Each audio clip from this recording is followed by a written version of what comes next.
Sir আমি বাঁচবো তো? না মানে আমাকে বাঁচাবেন না? মানে আমার অবস্থা এখন কেমন? স্যার আমাকে বাঁচান প্লিজ, আমার অনেক স্বপ্ন রয়েছে। সব স্বপ্ন সত্যি হয় স্যার প্লিজ এভাবে বলবেন না, কিছু একটা উপায় বের করুন আমাকে বাঁচানোর। কিছুতেই উপায় মেলে না। স্যার একটু চেষ্টা তো করে দেখুন। আমি কোনো আর চেষ্টার সীমানা রাখিনি। না স্যার আপনি কোনো চেষ্টাই করেননি, আপনি মিথ্যে বলছেন। বলছি তোমার দিব্যি গেলে হ্যাঁ সব বুঝেছি, আমি তো এটাই ভাবছি আপনি ডক্টর কি করে হলেন। সে তো আমি ছাড়া কেউ জানে না।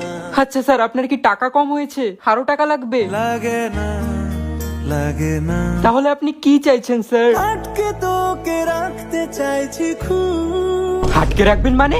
এই আমি থাকবো না। ক্ষতি কি বলো করেছি? ক্ষতি? আপনার এখানে থাকলে আমায় আর বাঁচতে হবে না। না রে না, হেই আমায় বাঁচাও।